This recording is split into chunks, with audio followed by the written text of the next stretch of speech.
Welcome to Top 5, a show where we count things down from number 5 all the way to number 1. And this week, I looked in the archives.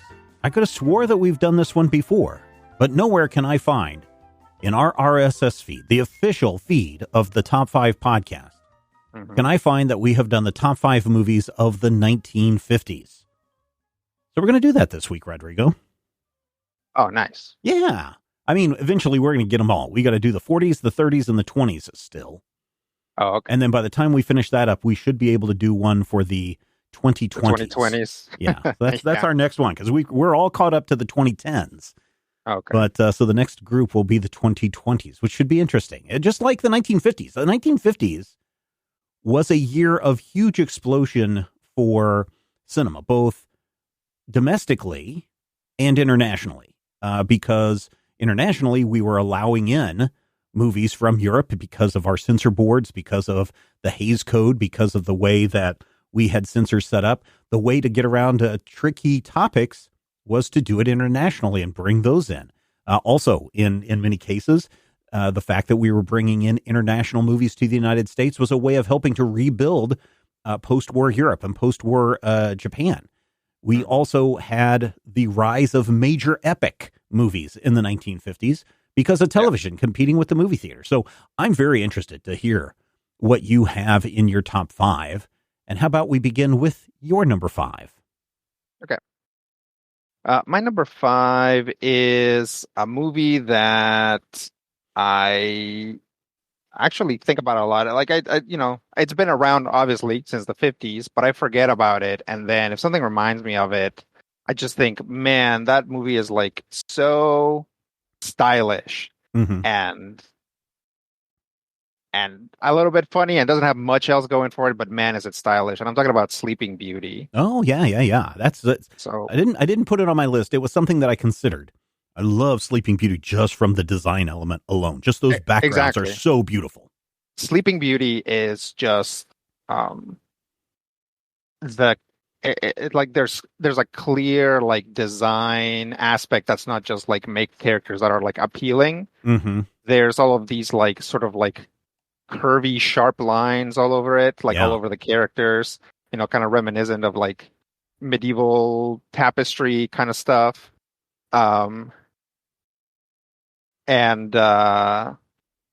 Obviously the backgrounds by that point, the multi-pane technique was completely perfected, right? So everything looks really good. Now, does a lot happen in the movie? No. Is the structure of the movie super great?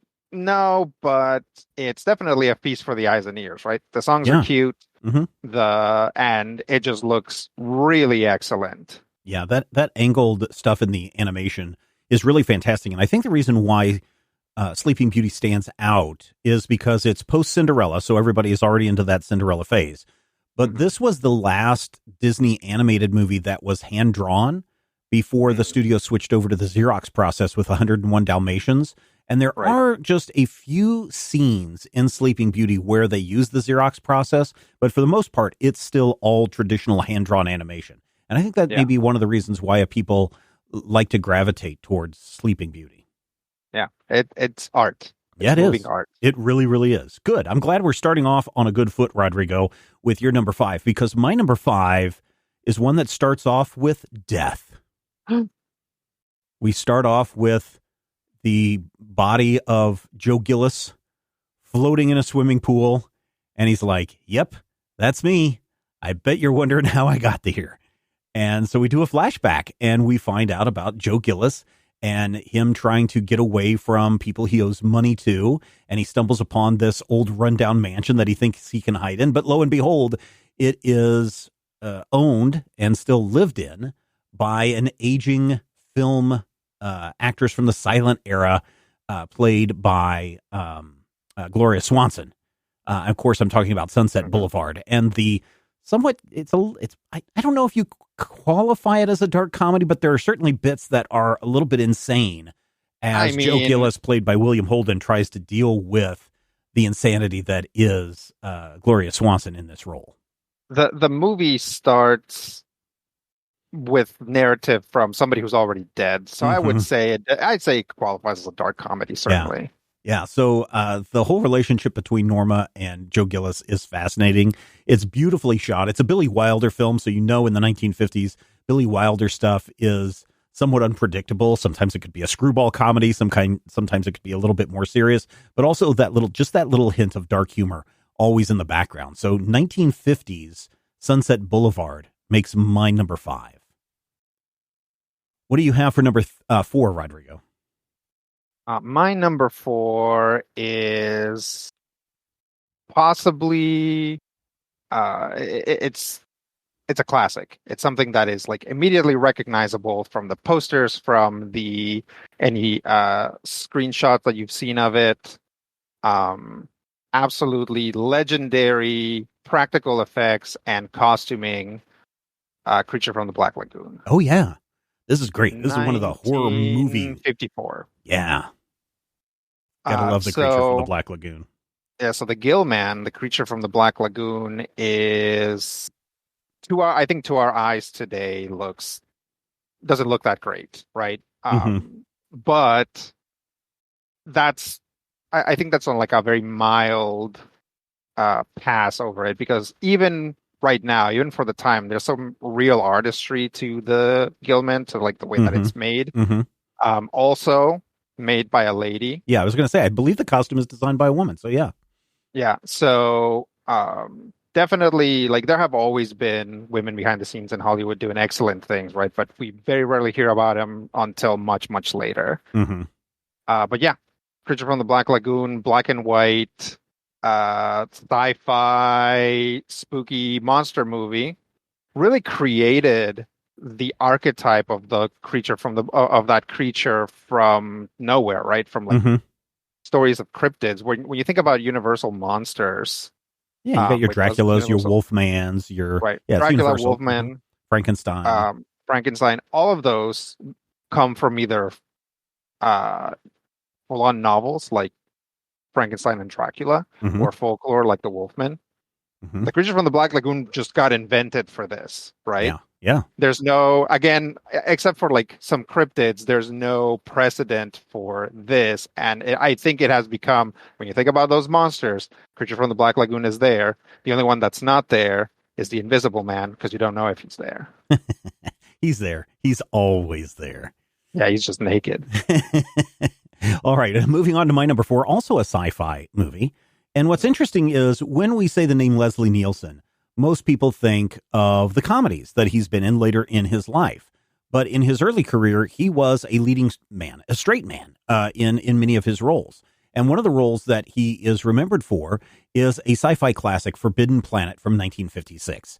You've seen the poster with Robbie the Robot holding the passed out woman. It's got Walter Pidgeon and Annie Francis as this kind of very naive woman. It is a take on William Shakespeare's Tempest set in space, and it's got the worst monster imaginable in the whole movie, your own inner thoughts.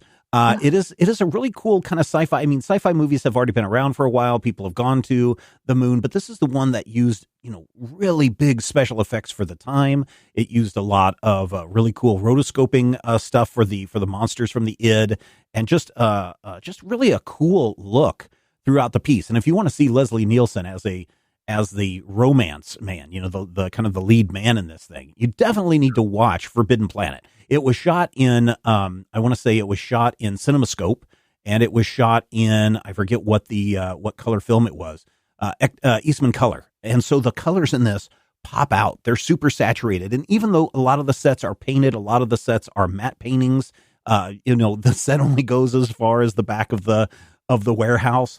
It still feels like a rich world. And what better movie to have on your list of 1950s movies than Forbidden Planet from 1956. All right, we are quickly moving through our list, and we are up to our number 3. So, Rodrigo, what do you have for your number 3? My number 3, again, an absolute classic, a movie so well regarded and so popular and so good that to this day we're doing riffs on it. We're just ripping it off wholesale. We are doing one overly long movie that's just the first 15 minutes of this movie. I'm talking about Seven Samurai. Oh yeah, Seven Samurai is also on my list. Oh, nice. So yeah, Seven Samurai, uh, a it's a Kurosawa film. Mm-hmm.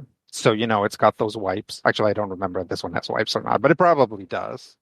Um, the story of a small town that is beset by Grasshoppers. bandits, or Oh. yes, by grasshoppers, or space Nazis, and they need to go out and hire some samurai. And Seven Samurai, I think, is like definitely one of those quintessential movies, along with like Yojimbo, that sets up that Edo period feel, Mm-hmm. right? It's Mm-hmm. like the the like the castle lords have fallen. There's all of these samurai that train to be samurai, but now they have no one to serve. So Mm-hmm. they're just kind of wandering the countryside as bodyguards, or they themselves become bandits or whatever.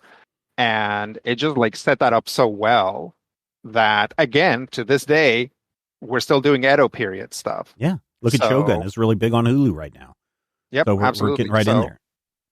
absolutely. Yeah, Seven Samurai, an absolute classic. Yeah, so when I talk about the rise of international films coming to the United States, I'm specifically speaking about Akira Kurosawa, because one of the ways that they were trying to rebuild the Japanese economy post World War II is to encourage Japanese filmmakers like Kurosawa to make films that could then be exported out of Japan and into the rest of the world. And of course, the U.S. government had limits on what types of film. Like, it shouldn't say the U.S. government, because technically it was the Japanese government doing it with heavy hands from the Allies in the background. But basically, it was things that were talking about the rich history of Japan, rather than more of the recent issues that they've had to deal with. And so we do get this very classic movie, wonderfully rendered in black and white. That even today, I just watched this, I want to say a year ago. And man, it just still holds up, where you can watch this and go, this is just amazing work. This is amazing. The fight choreography is wonderful. I like that we, literally have 7 different characters who are each unique, not unlike the 7 dwarfs, who are each unique in what Yep. they bring to the table. And we get to, in this film that is, I forgot how long the film is. It's like, let's see if I can find it, 207 minutes with an intermission. So it's over 2 hours long. The fact that we get to know each of these 7 characters, and identify and maybe feel empathy for each of these characters as they try to save this village, and what they're willing to sacrifice in the name of honor and heroism, etc. It's really amazing that is done. And then, as you know, we wouldn't have A Bug's Life. We wouldn't have The Magnificent Seven. We wouldn't have that one episode of Star Wars. We wouldn't have all of these things. Star Wars, Clone Wars, or Rebels? No, and the Mandalorian. The Mandalorian did it too. Yeah, you're right. Yeah. So it's like, this is this story that you can retell again and again and again and again. And I don't think people get tired of the story, obviously, because we do keep making it and remaking it. But I think people don't look at the Seven Samurai in its original form. I think they know everything from the remakes, but I think that they would have a whole different experience if they went back to look at the Seven Samurai from Akira Kurosawa. And I think they would probably be like, holy cow. And there's probably even things that are in that movie that we haven't seen adapted in other forms yet, just because people are so focused on, here are these 7 heroes or losers or whatever that you want to call them, coming together to save the day. And so I dig that. So Seven Samurai ended up on number 2 on my list in this case. So Yeah, sure. yeah. My number 3, though, is so on my list, I have, your basic Hollywood movie in Sunset Boulevard. You have your sci-fi movie in Forbidden Planet. My number 3 gets into thriller territory. And during the 1950s and especially the 1960s, one of the best thriller filmmakers was Alfred Hitchcock. And of the Alfred Hitchcock library of films, my favorite is still 1954's Rear Window, which was remade years later as Body Double by Brian De Palma in the 1980s. The weird thing about, even though you look at James Stewart and you're like, oh yeah, James Stewart, everybody loves Jimmy Stewart, everybody loves It's a Wonderful Life. yeah, everybody loves A Wonderful Life, everybody loves Grace Kelly. And everybody loves, of course, Raymond Burr, all these things that people love about this film. And yet this movie is about a peeping Tom who sees something he shouldn't, or thinks he sees something he shouldn't. He's convinced that the neighbor across the street, across the courtyard, has murdered his wife and chopped her up into little pieces, of course, gruesome and grisly, and him slowly trying to piece together, with the help of Grace Kelly and his I guess, maid, played by Thelma Ritter, as they try to figure out whether he did it or not. And Grace Kelly, of course, put in jeopardy at the end of the movie. So it really plays on a lot of taboo stuff that you didn't really talk about in the 1950s. Sex out of wedlock, the wild, crazy life of people in the city, peeping, voyeurism, all these things that Alfred Hitchcock likes to play on. And I think he does it very, very well. And again, I put Rear Window as my favorite Alfred Hitchcock. And I know that there's other people who would say, what? Not Psycho? Not North by Northwest? Not The Birds? No, there's something about this in the fact that you have one giant, massive set, yet everything is kind of filmed in one. I mean, it's literally filmed in one location, even though everything is a giant set. That I really kind of dig. So Rear Window was my number 3. Rodrigo, what do you have in your number 2 slot? In my number 2 slot, I have a movie that we've talked about before, and I'm a little worried about talking about it. Okay. Because one of the times that we talked about it, the whole podcast had a meltdown, and we lost it forever. Oh, I know. I tempt fate every time I mention its name. Yeah. So, but Beetlejuice. Yeah, I would be. It would be terrible if I didn't put it out here, because it is one of my favorite movies, period, not just from the 50s. Yeah. And that's Singing in the Rain. Mm-hmm. So Singing in the Rain is a fun little musical movie. Boop, boop, ba-doop, ba-doop, ba-doop. Everybody enjoys it, but there's a lot to it. It's a movie about the advent of talkies in Hollywood. So it's a Hollywood movie about Hollywood, which people from Hollywood love. Yep. And it does something really smart and interesting, which is that it uses color to signify that explosion of sound, even though the movies back then were still in black and white. Yeah. So we start at like very relatively muted tones, and there's this like huge number where like everybody's singing and everybody's dancing, and you're looking around, and there are like ladies in like storefronts, and they're wearing incredibly wacky outfits. And just it walks you through that. It's also a love story. It's also a comedy. And it's also incredibly ironic, since Debbie Reynolds is not the one who sings. Yeah, she's dubbed over. And the whole plot, for people that don't know, Singing in the Rain is in the advent of talkies. A lot of actors and actresses were not able to make that transition because they didn't have the voice for the movies. And so the whole point is, let's get some people to dub over those people. And that's the case in Singing in the Rain, where Debbie Reynolds is voicing over what's that actress's name? She's so great. And and all the controversy that comes from that. And in between there, you got a love story and all of that stuff. Jean Hagen. Yes. She's great. I really like her a lot. She is one of those people that you just love, that she's able to play that dumb role so well. Definitely one of the most memorable villains. Mm-hmm. Yeah. Lena Lamont. Mm-hmm. Mm-hmm. So I wonder, Rodrigo, have you seen the remake of Singing in the Rain? There's a remake of Singing in the Rain? There is a remake of Singing in the Rain. It's a movie that just came out like within the last 2 years. It stars Margot Robbie. It also has Diego Calva. Brad Pitt is in it. A whole bunch of other. Tobey Maguire is in this as well. And it is literally a like shot for shot. No, not shot for shot. It is literally a 2020s remake of Singing in the Rain. In that, does it have like modern songs? Oh yes, no, it doesn't even have songs. So it is literally the same story that is Singing in the Rain. The decadent, crazy, silent era of Hollywood, and then as the talkies are starting to come in, how everybody's lives fall apart.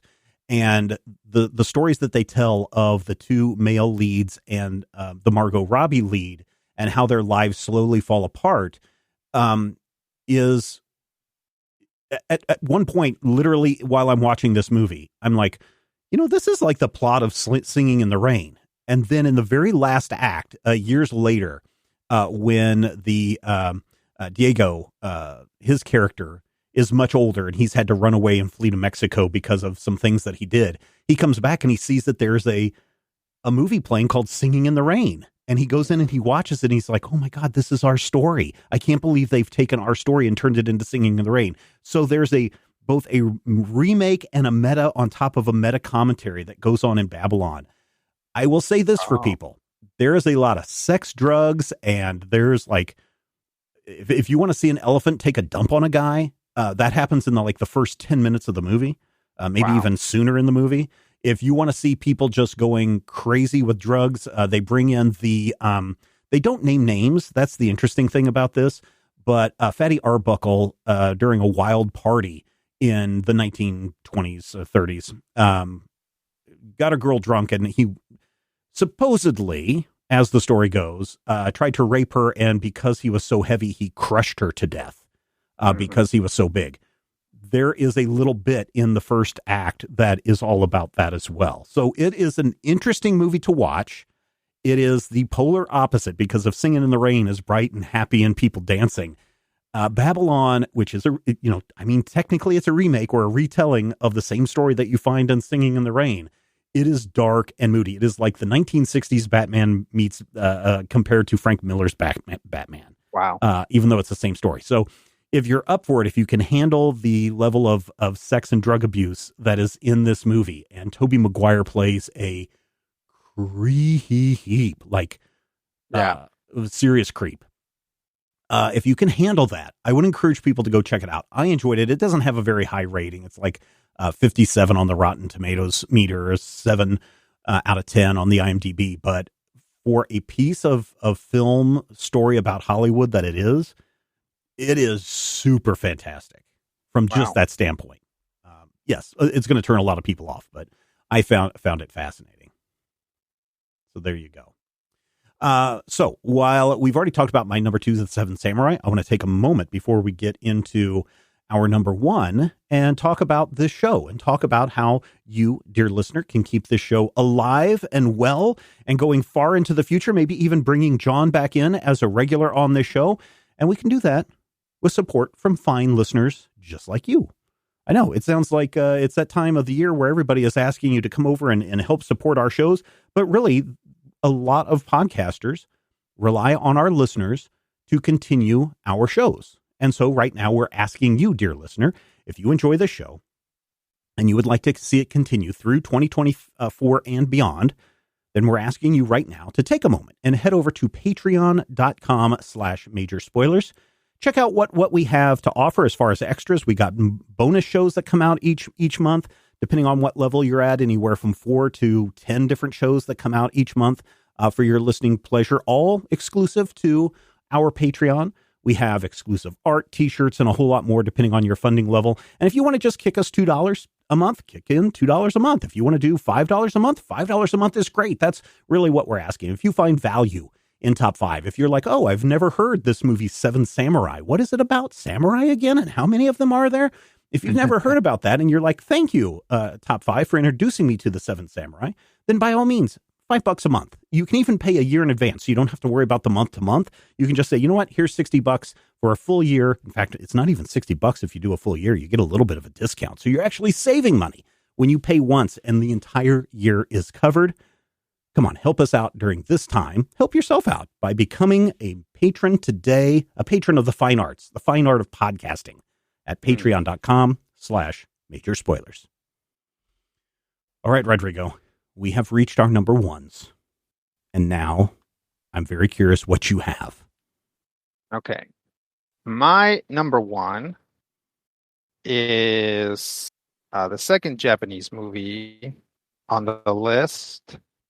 And the third movie from 1954. So 54, good year for me. Mm-hmm. I'm also, the second movie that has Takashi Shimura, but I'm sure he was in lots of stuff back then. I'm talking about Godzilla. Oh, yeah. 1954. So not only is this the second time for your actor to appear on the list, this is the second time for one of my actors to appear on the list in the form of Raymond Burr. Oh, yeah. Who is in it in in the American weird version. In the American version in a weird way. Yeah. I mean, it's history, right? Yeah. First kaiju movie, also a time when people were like, well, people aren't going to get this weird kaiju movie, so let's put Raymond Burr in it. Yeah, and he came in for like a day after the movie was out and released before they came here, and all he's doing is describing all the action on the scene. Like, he's this reporter, and he has to describe Godzilla smashing his way through Tokyo. Yeah.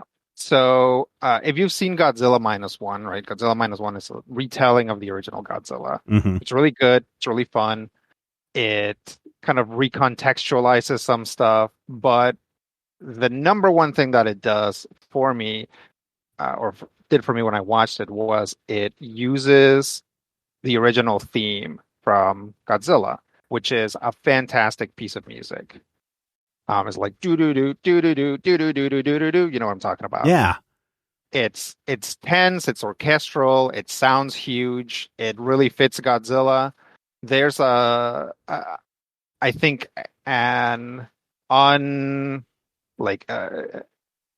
sort of whimsy to Godzilla that was probably not planned to be there, but it is like a big guy in a suit, so there's like a bouncy rubberiness to it. Oh yeah. And I think that soundtrack matches that. Again, I don't think it's intentional, but I think it's something that's there. Godzilla, of course, largely regarded as a sort of deconstruction of what was going on in Japan at the time, as they were dealing with the literal and metaphorical fallout of the atom bomb. Mm-hmm.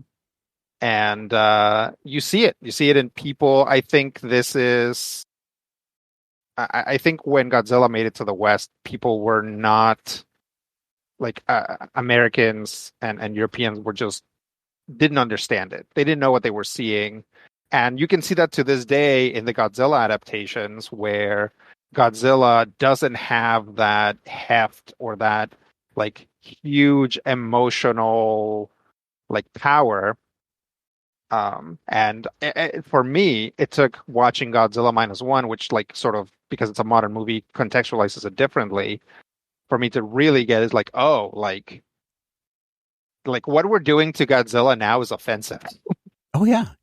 Like Godzilla is so much cooler than the movies that he's in the US. I've actually never seen Shin Godzilla, but I really need to go back and watch. You really should. That I have seen Shin Godzilla, and I have enjoyed it a lot. I have not yet at this moment watched Godzilla -0 because it's currently not available on the streaming services or through digital purchase, and I still continue to have my hatred for all things AMC. So I don't go to the movies anymore. Totally. Yeah.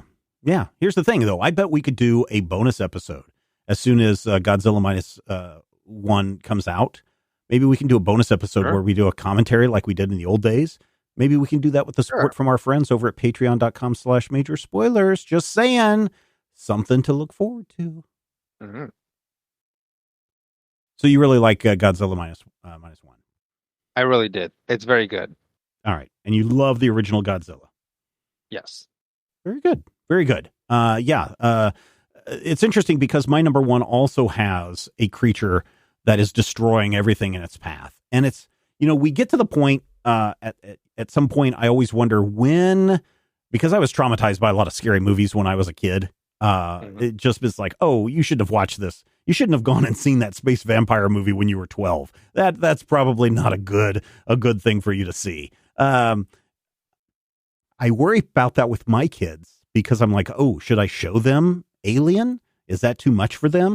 Of course, the youngest doesn't want to watch any of the scary movies, but the oldest, I said, oh, Alien is kind of a scary movie. And then he laughed all the way through it because he thought it was so funny about how the creature, jumps out and grabs people and stuff. I'm like, that's a jump scare, dude. He's like, that's so funny.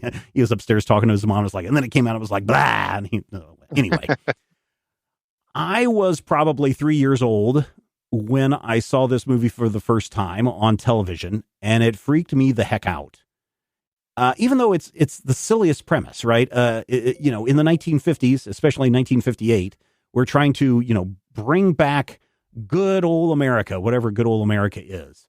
And what's better than good old America than a warning about teenagers kissing in cars and doing things that they shouldn't be? And what a person in 1958 is is better to play a teenager than one Steve McQueen, Right? or as he was back then, Stephen McQueen, who at that point is already 30. I know, he's like, you know, yes, the long history of old people playing teenagers continues in 1958's The Blob. Just this weird thing comes crashing to Earth, and it starts to devour everything, a giant amoeba, and it devours an old man in the woods. It devours a car. It devours half the town until they finally figure out that if we freeze it, then we can pick it up and just drop it in the Antarctic. Because, what better thing to do than to just drop it somewhere that will not cause us any trouble ever again, global warming. Yeah. So The Blob is really weird because it is this kind of American ingenuity and good kids will solve the problem as opposed to the bad kids that are making out in cars and they're going to be killed. And this threat of some existential thing, whatever that may be, it could be a thing from outer space. It could be communism that is going to come in and devour us quietly from the inside. And then wrap it up in this horror movie where you have to run, don't walk from The Blob. I know today people look at the 58 version and they just laugh at it. And then they take the 70s version a little bit more seriously. And I want to say there was one more after that was made. But the 58 version, as a 3-year-old watching that creeped me the heck out. And I've loved it ever since. I've loved it ever since. So The Blob is my number one movie from the 1950s. So there you go, ladies and gentlemen. What'd you think? What movies did we miss? There were a lot. You were right, Rodrigo. The 1950s were a time, probably, I don't know if it's the greatest decade for movies, but certainly when we talk about it was movies. Definitely an explosion for movies. Yeah. I mean, we didn't a lot of good movies. Yeah. Nothing on this list is a big spectacle, right? Like Ben-Hur came out in the 1950s.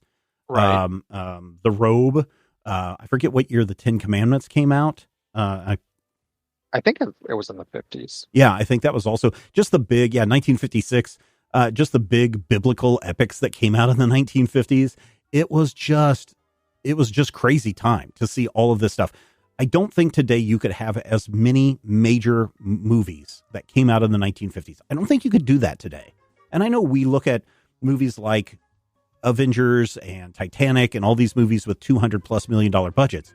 It's not just spectacle. It is just things that drove audiences to theaters. And I don't think we're doing that right now. So what do you think, ladies and gentlemen? What did we miss on our list? Here's what you can do. You can head over to the Major Spoilers Discord server. You can join that Discord server absolutely free. There is a channel called Top 5, and you can jump into that Top 5 channel, and you can share your Top 5 list, your Top 5 movies from the 1950s. Other people will share their Top 5 movies from the 1950s. People will have discussions about their movies from the 1950s. Why? Because everyone loves a list. And we will talk with you again soon.